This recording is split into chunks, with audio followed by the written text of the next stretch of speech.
Orasi ilmiah oleh Dr. Insinyur Subagio. Restorasi semangat membuat baju dari batu. Peranan ITB dalam pengembangan katalis nasional.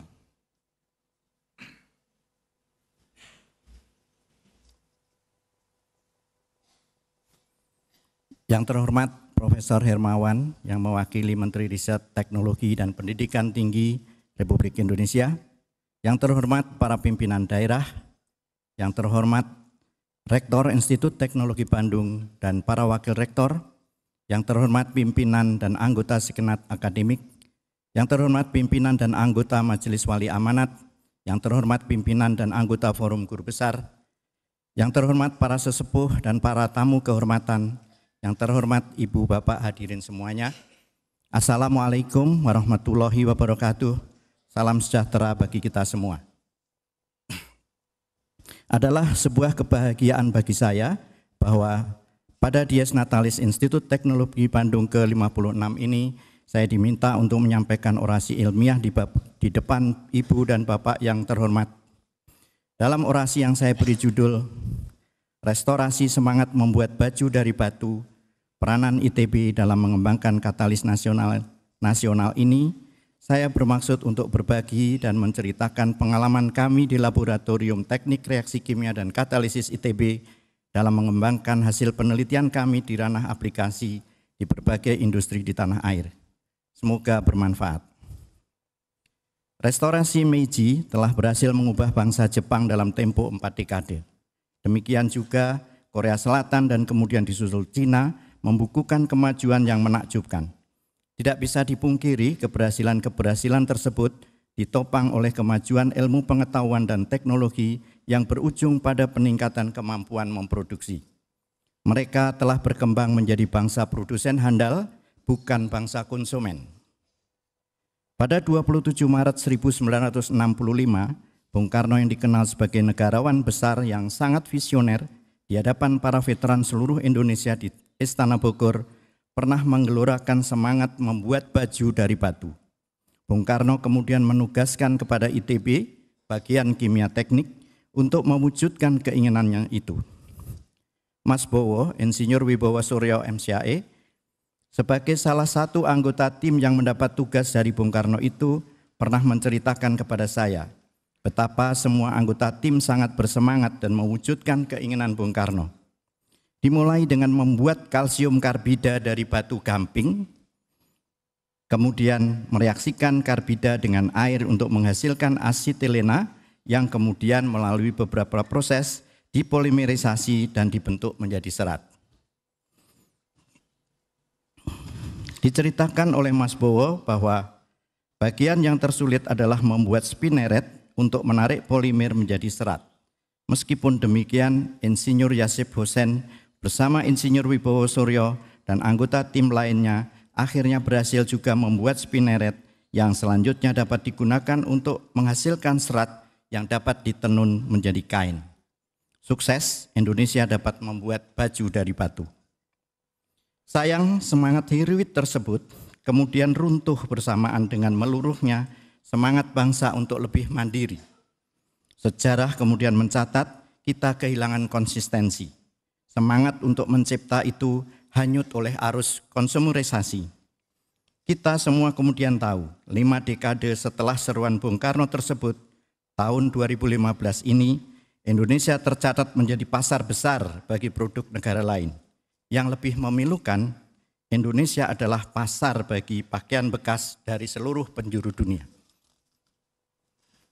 Rumah kami, Rumah Katalis Indonesia, tidaklah berbeda jauh dengan gambaran umum tersebut. Sudah puluhan tahun seluruh kebutuhan katalis penunjang industri strategis 100% diimpor dari luar negeri. Padahal katalis adalah kunci proses. Tanpa menguasai pengembangan katalis, sebuah bangsa mustahil bisa menguasai teknologi proses.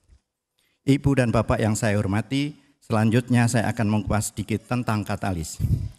Katalis memegang peran yang sangat penting dalam penyelenggaraan dan pengembangan industri kimia. Dewasa ini, setiap produk industri kimia dihasilkan melalui proses yang memanfaatkan jasa katalis. Katalis didefinisikan pertama kali oleh John Jacob Berzelius pada 1836. Menurutnya, katalis adalah senyawa yang memiliki kemampuan mengaktifkan reaktan-reaktan yang bereaksi. Selanjutnya, peran katalis dalam reaksi dijelaskan oleh beberapa ahli, Mitscherlich, Sabatier, dan Ostwald.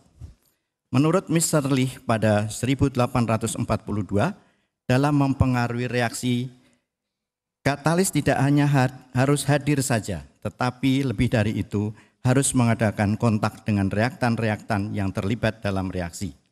Menurut Sabatier pada 1913, katalis dapat mempercepat reaksi karena memiliki kemampuan untuk berinteraksi dengan paling sedikit satu reaktan, menghasilkan senyawa antara yang sangat aktif. Senyawa antara ini kemudian bereaksi lanjut dengan sangat cepat membentuk produk dan meninggalkan katalis kembali pada bentuknya yang semula. Ostwald pada 1901 setelah melaksanakan studi kinetika berbagai reaksi dan memperhatikan prinsip termodinamika reaksi yang dikemukakan oleh Van Hoff, menambahkan bahwa katalis mempercepat reaksi mencapai kesetimbangan tetapi tidak mengubah kesetimbangan reaksi. Dengan bekerja seperti yang dijelaskan oleh Sabatier, katalis dapat mempercepat reaksi hingga miliaran bahkan triliunan kali lipat. Kemampuan katalis ini memberi peluang kepada kita untuk menyelenggarakan reaksi pada kondisi yang lebih lunak, temperatur dan tekanan rendah, dengan laju dan selektivitas yang tinggi. Kemampuan inilah yang kini menjadi tumpuan harapan manusia untuk memenuhi tuntutan efisiensi waktu, bahan mentah, energi, dan pelestarian lingkungan. Katalis menjadi kunci pengembangan dan penyelenggaraan industri kimia, industri peminyakan, industri polimer, dan pelestarian lingkungan. Itulah yang menyebabkan produksi katalis memiliki nilai sangat strategis bagi ekonomi suatu negara. Diperkirakan saat ini kebutuhan dunia akan katalis mencapai 21 miliar dolar Amerika. Nilai yang tidak terlalu besar, tetapi nilai yang dibangkitkan dengan penggunaan katalis tersebut dapat mencapai 11 hingga 15 triliun dolar Amerika. Keistimewaan peran katalis ini menyebabkan banyak negara maju, terutama Amerika Serikat, selalu berusaha berada di garis terdepan dalam penguasaan ilmu dan teknologi katalisis. Tidak mengherankan saat ini 80% kebutuhan katalis dunia dipasok dari perusahaan-perusahaan asal Amerika Serikat. Dari seluruh katalis yang digunakan di industri, sebenarnya hanya 40% saja yang dijual bebas di pasaran. Lainnya 60% diproduksi untuk digunakan sendiri oleh industri pengembangnya. Monopoli penggunaan katalis ini tentu saja dimaksudkan agar pemilik resep dan teknologi katalis dapat tetap unggul dalam persaingan pasar. Kenyataan ini sebenarnya sudah sangat cukup untuk mendorong industri tertentu atau terutama negara untuk berusaha mandiri dalam bidang katalis. Pengembangan katalis industrial membutuhkan tim peneliti yang kuat. Oleh karena itu, pengembangan katalis di Indonesia saat ini sebaiknya dilakukan bersama oleh lembaga penelitian atau perguruan tinggi dan industri. Penelitian dasar hingga menghasilkan formula katalis yang baik dilakukan di lembaga penelitian atau perguruan tinggi, sedangkan pengujian kinerja katalis menggunakan reaktor pilot dan skala komersial dilakukan di industri. Selain itu, industri juga dapat membantu menyediakan dana dan sarana pengujian, terutama pengujian dalam reaktor komersial. Namun, peluang untuk menemukan industri yang berkenan menjadi pasangan kerjasama bukan merupakan hal yang mudah di Indonesia. Ibu, Bapak yang saya hormati, selanjutnya saya akan menyampaikan perjalanan saya dalam merintis kerjasama dengan berbagai industri. Yang pertama adalah merintis kerjasama dalam penelitian perangkahan stearin. Pada tahun 1983 hingga 1987, saya dan Profesor Sudarno Harjo Suparto melakukan pengembangan katalis untuk perangkahan stearin. Saat itu stearin merupakan sisa pabrik minyak goreng yang belum dimanfaatkan dengan baik. Perangkahan stearin menggunakan katalis hiolit dapat menghasilkan bahan bakar minyak terutama bensin. Kami menawarkan topik menarik ini kepada teman di Pertamina untuk dikembangkan bersama, tetapi ditolak karena dinilai tidak menguntungkan secara ekonomi. Sayang, dengan penolakan itu, gerak penelitian kami juga melambat. Padahal saat ini proses perengkahan minyak nabati untuk menghasilkan bensin hijau merupakan alternatif yang sangat menarik. Yang kedua, memasarkan unit hipoklorit hasil penelitian kami. Pada tahun 1983 saya bersama Dr. Erwan Nusar, Profesor Sudarno, dan Profesor Suhadi Reksawardoyo telah mengembangkan unit pembangkit hipoklorit, yaitu alat untuk mengkonversi larutan garam dapur menjadi disinfektan air minum. Dana penelitiannya diperoleh dari pemerintah Belanda melalui proyek CTA 9A yang dipimpin oleh Profesor Suhadi. Dalam merancang produk komersial, kami juga dibantu oleh Dr. Imam Bukhari Zainuddin dari jurusan Desain Produk Fakultas Seni Rupa dan Desain ITB. Profesor Suhadi saat itu berhasil memasarkan 64 unit kepada Departemen Kehutanan Republik Indonesia untuk disinfeksi air minum di daerah-daerah terpencil. Tetapi karena seperti dipaksakan, maka setelah Menteri Kehutanan diganti, penjualan pun terhenti. Beberapa perusahaan air minum seperti PDAM dan proyek ibu kota kecamatan saat itu lebih senang menggunakan kaporit impor daripada membangkitkan sendiri hipoklorit dari larutan garam dapur. Pada kedua upaya mencari pasangan kerjasama yang saya kisahkan tadi, kamilah yang berinisiatif membawa topik yang menurut kami sangat bermanfaat bagi kandidat pasangan kerjasama dan juga masyarakat Indonesia. Tetapi keduanya gagal. Itulah sebabnya saya selalu menyampaikan bahwa mencari industri pasangan kerjasama penelitian bukanlah pekerjaan yang mudah, bahkan sangat sulit. Harus bertemu pimpinan industri yang militan. Ibu dan Bapak sekalian, alhamdulillah saya berkesempatan bertemu dengan pimpinan industri yang di dadanya bertengger Garuda. Yang pertama berkaitan dengan pengembangan adsorben H2S berbasis besi oksida.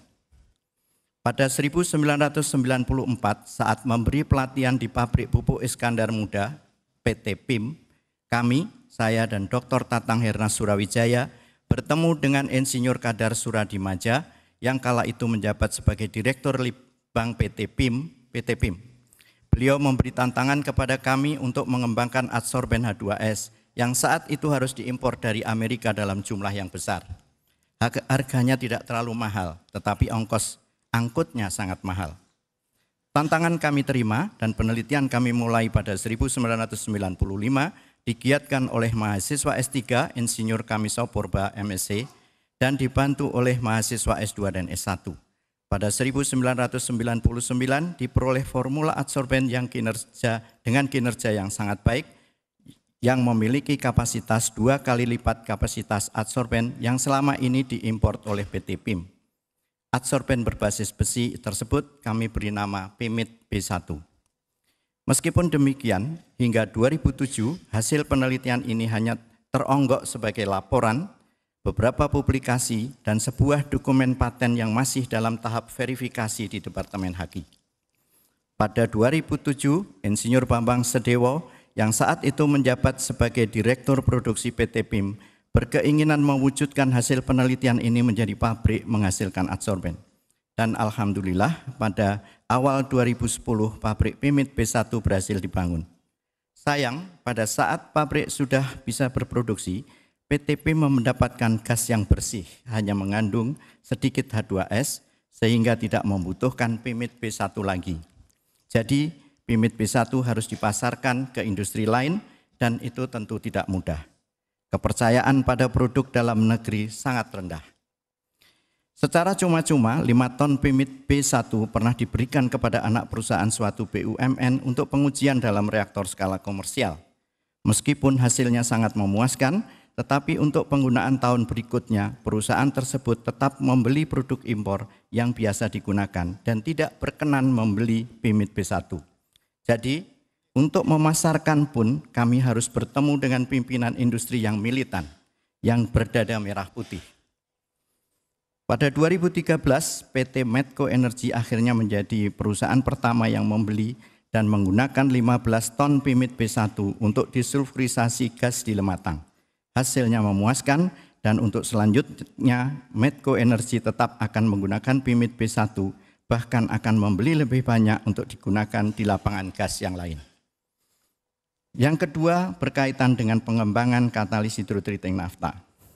Sejak tahun 2000, saya bersama beberapa teman, diantaranya Dr. Makerti Harta dan Dr. Melia Laniwati, diminta membantu PT Pertamina untuk melakukan evaluasi dan seleksi atmospheric residue hydrodemethylisation. Perkenalan selama bekerja sama itu mungkin membuat Insinyur Suroso kala itu pada tahun 2003 menjabat manajer senior kehandalan dan GPS Direktorat Hilir Pertamina. Beliau mengajukan tantangan kepada kami. Bisakah ITB mengembangkan katalis nafta hidrotreating? Kalau berhasil, nanti kita uji coba di lapangan di Kilang Dumai dalam reaktor terkecil di Pertamina yang memiliki volume sekitar 5 meter kubik. Tantangan ini kembali kami terima dan penelitian kami mulai pada 2004 digiatkan oleh mahasiswa S3 Maria Ulfah, dibantu oleh beberapa mahasiswa S2 dan S1. Formula katalis dengan kinerja yang baik kami peroleh pada 2007, kinerja katalis diuji menggunakan reaktor skala pilot dengan katalis 100 gram di R&D Pertamina. Hasilnya menunjukkan katalis kami memiliki aktivitas sedikit lebih tinggi daripada katalis komersial. Oleh teman-teman di Pertamina, katalis ini diberi nama PK100HS dan dijuluki sebagai katalis merah putih pertama. Pada awal 2010, bersama R&D Pertamina, kami membangun pabrik katalis berukuran mini dengan kapasitas 50-100 kg per hari untuk memproduksi 4 ton katalis yang akan digunakan dalam uji coba komersial pertama. Pada 13 Juli 2011, sejumlah 3,06 ton PK100HS diisikan ke dalam reaktor hydrotreating di Kilang Dumai Pertamina untuk mengolah nafta umpan platformer. Beberapa hari saat startup, kami semua merasa sangat tegang. Saya khawatir di dalam reaktor komersial PK100HS akan remuk dan tidak bekerja sesuai target. Hingga akhirnya saya menerima SMS dari Insinyur Rahmat Sutontro di Dumai. Pak, alhamdulillah katalis kita OY, katanya. Seketika itu ketegangan meledak menjadi kegembiraan. Saat itu sebenarnya saya ingin salto seperti pemain sepak bola yang mencetak gol. Tetapi saya sadar saya sudah terlalu tua untuk melakukan itu. Setahun berlalu, pada Juli 2012 katalis dinyatakan terbukti memiliki unjuk kerja yang baik. Lebih baik daripada katalis impor yang sebelum ini digunakan pada unit tersebut. Sejak keberhasilan itu, Pertamina memutuskan untuk selalu menggunakan katalis hasil pengembangan ITB Pertamina.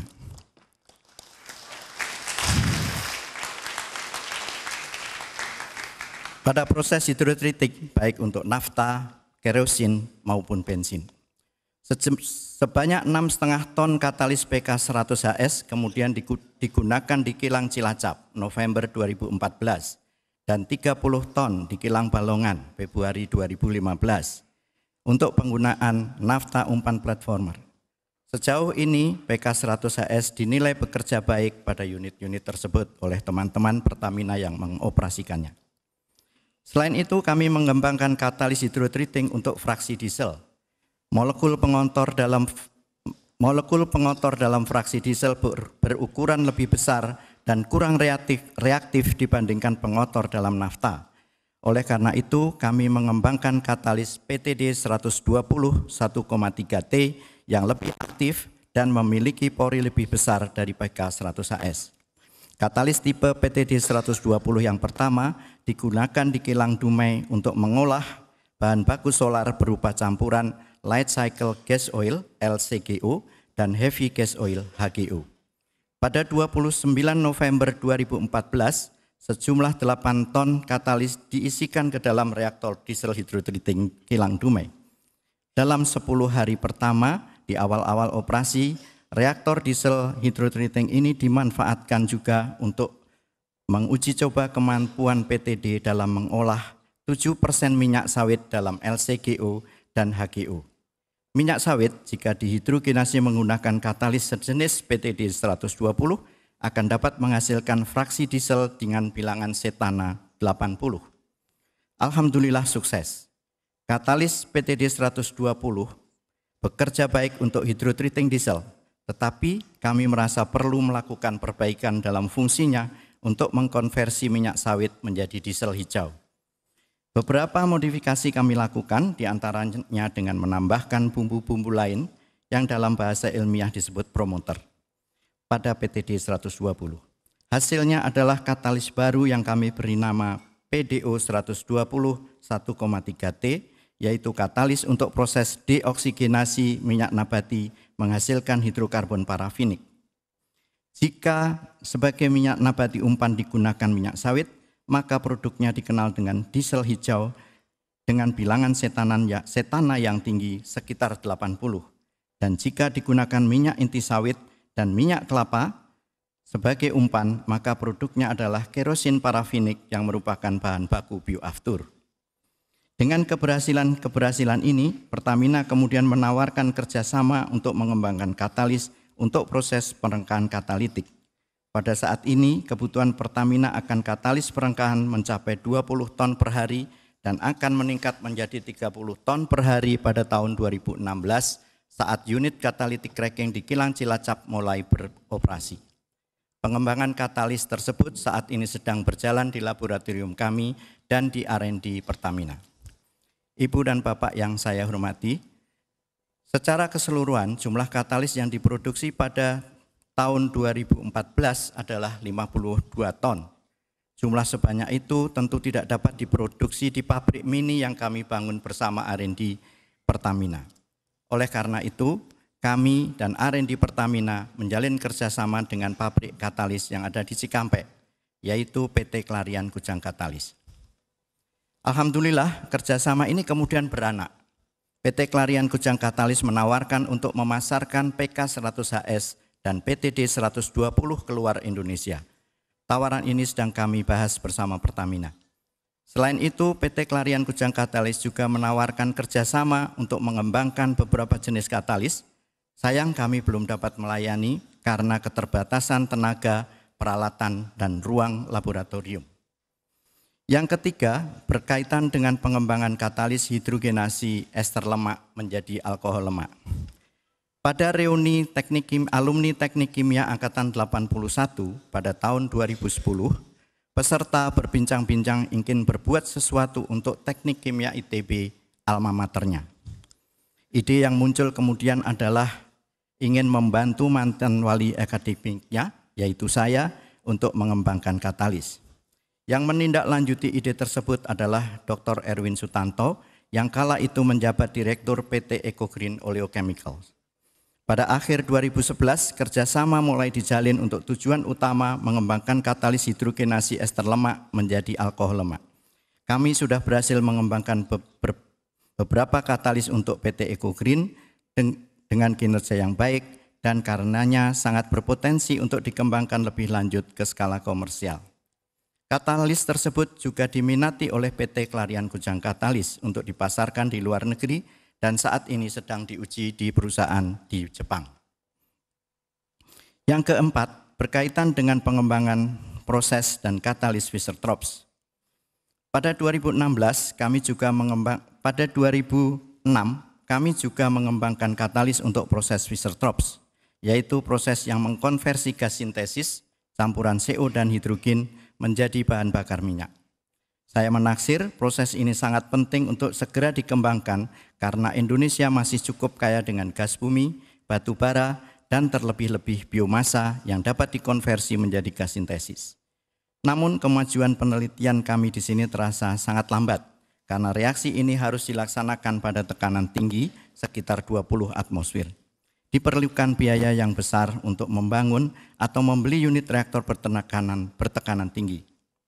Pada 2012, alumni Teknik Kimia Angkatan 77 yang memang banyak memperhatikan alma maternya menawarkan bantuan dana penelitian. Pucuk dicinta ulam tiba, tentu saja tawaran tersebut kami terima dengan sangat senang hati. Pada saat ini kami telah mendapatkan katalis dengan kinerja baik, yaitu katalis berbasis logam besi dengan berbagai promoter, dengan 3 promoter, yaitu Zn, Cu, K. Mohon dalam membaca 3 promoter Cu, Zn, K tidak dijadikan satu kata.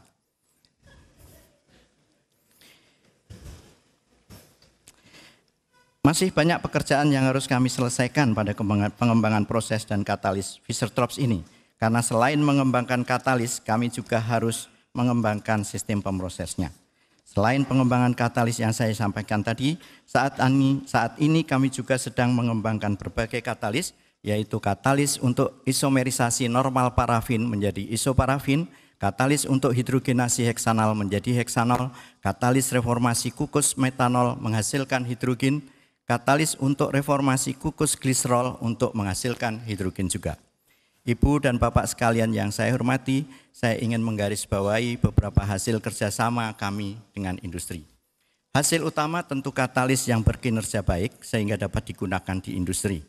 Hasil yang lain diantaranya adalah para sarjana, para magister, dan doktor teknik kimia, beberapa publikasi ilmiah, beberapa paten yang menghasilkan royalti bagi ITB, dan beberapa peralatan yang dibeli dari kerjasama ini. Namun, produk yang jauh lebih penting dari itu semua adalah timbulnya kepercayaan pihak industri pada kemampuan kami dan Laboratorium Teknik Reaksi Kimia dan Katalisis ITB. Saya berharap kepercayaan semacam ini dapat mengimbas dan meluas kepada sivitas akademik perguruan tinggi dan anak bangsa lain. Ibu dan Bapak yang saya hormati, sebenarnya upaya mengembangkan katalis di Indonesia tidak hanya saya tempuh melalui penelitian saja. Pada tahun 1996, saya membuka kuliah tentang katalis dan katalisis yang saya tujukan untuk diseminasi pengetahuan tentang katalisis. Saya berharap dengan mengenal lebih baik tentang katalis akan makin banyak generasi muda yang berminat menekuni bidang katalisis dan suatu saat akan terlibat aktif dalam pengembangan katalis untuk Indonesia. Sejak 4 tahun yang lalu, atas saran Insinyur Lisminto, alumni Teknik Kimia 77, yang saya kenal sebagai provokator militan, dalam setiap kuliah saya sampaikan cerita sukses laboratorium kami dalam pengembangan katalis, dengan maksud agar para peserta kuliah sejak dini memelihara dan membesarkan Garuda di dadanya. Beberapa tahun kemudian, setelah para penggemar katalis makin banyak, saya dan beberapa teman yang sama-sama menyadari pentingnya industri mandiri, pentingnya Indonesia mandiri dalam bidang teknologi proses, berniat untuk mendirikan sebuah asosiasi kepakaran. Melalui proses yang panjang dan diskusi intensif, akhirnya kami mendeklarasikan berdirinya Masyarakat Katalisis Indonesia, MKI, pada 2004 saat seminar Teknik Kimia Suhadi Saraksawarjoyo di ITB. Masyarakat Katalisis Indonesia dibangun sebagai tempat berhimpunnya pakar-pakar dalam bidang teknik reaksi kimia dan katalisis untuk berkonsolidasi, berdiskusi, melempar ide, dan mendorong mimpi untuk mengembangkan teknologi katalisis di Indonesia. Yang terakhir, yang belum terlaksana, adalah keinginan saya untuk menegakkan suatu pusat rekayasa reaksi kimia dan katalisis, suatu wadah untuk melaksanakan kegiatan penelitian dasar hingga terapan untuk mengembangkan katalis dan teknologi proses. Pusat rekayasa ini dapat menjadi epicentrum bagi pengembangan aspek-aspek komersialisasi dan kerekayasaan, serta knowledge management teknik reaksi kimia dan katalisis. Kami yakin bahwa dengan pusat rekayasa reaksi kimia dan katalisis ini, kerjasama yang mendukung perkembangan teknologi reaksi kimia dan katalisis yang telah dicapai saat ini akan jauh lebih baik, sehingga pada gilirannya nanti teknologi proses merah putih akan menjadi tuan rumah di negeri ini. Saya berharap kali ini pemerintah berkenan membantu kami untuk mewujudkan cita-cita tersebut. Semoga saya juga akan bertemu jajaran pemerintah yang di dadanya berkibar merah putih. Ibu dan Bapak yang saya hormati, sebagai penutup saya sampaikan kembali bahwa restorasi semangat membuat baju dari batu yang pernah digelorakan oleh Bung Karno pada 5 dekade yang lalu dirasakan sangat relevan untuk membangkitkan militansi kita dalam mewujudkan kemandirian teknologi di negeri sendiri.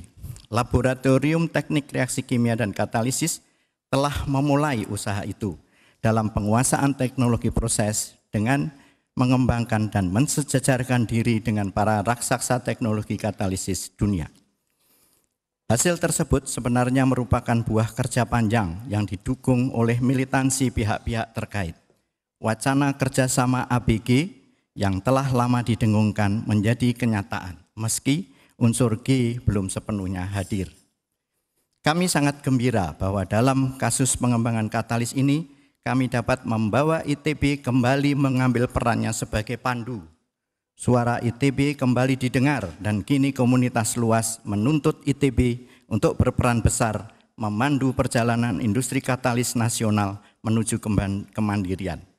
Semoga riak-riak kecil keberhasilan ini dapat membesar dan memicu terjadinya gelombang besar keberhasilan dalam bidang teknologi proses di negeri ini, dan dapat diadopsi oleh bidang-bidang lain untuk menghasilkan perubahan yang sama atau bahkan lebih besar. Terakhir, pada kesempatan yang berbahagia ini, izinkanlah saya untuk menyampaikan terima kasih saya kepada beberapa pihak yang telah memberikan dukungan yang tak ternilai. Yang pertama kepada anak dan, maaf terbalik karena yang terakhir jamak ya, yang pertama adalah kepada istri dan anak-anakku yang tercinta.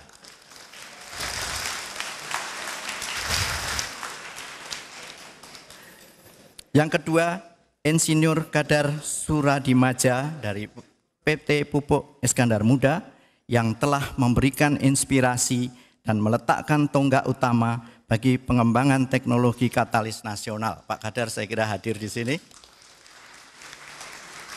Yang ketiga, Insinyur Suroso Atmomartoyo PT Pertamina yang telah membuka pintu pertama bagi kerjasama intensif pengembangan teknologi katalis bagi industri pengolahan minyak. Pak Suroso tidak bisa hadir. Profesor yang keempat adalah Profesor Saswinadi Sasmoyo, guru dan wali akademik saya, yang menjerumuskan saya untuk bergabung menjadi dosen di jurusan Teknik Kimia ITB pada tahun 1975. Yang kelima, Dr. karena Pak Tatang belum membuat publikasi internasional, jadi saya ulangi, Dr. Insinyur Tatang Hirnas Surawijaya,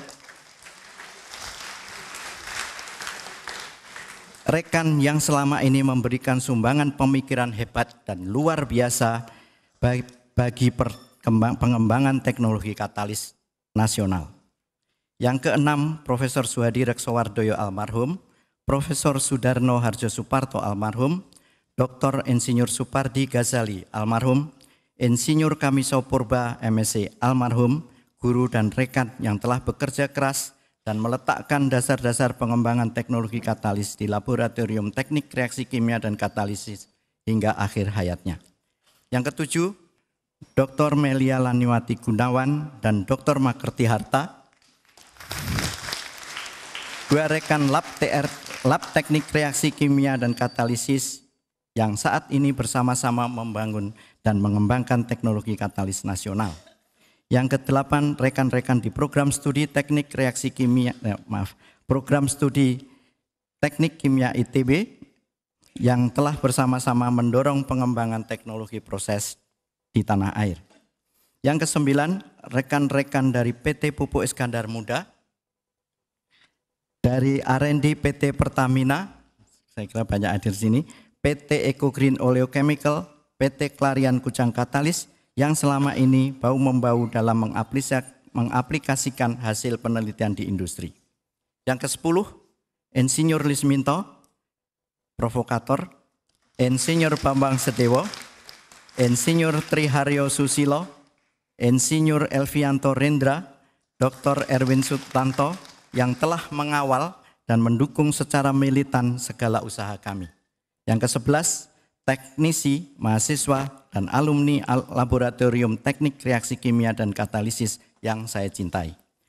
Demikian orasi saya. Terima kasih atas perhatian Ibu Bapak sekalian. Wassalamualaikum warahmatullahi wabarakatuh.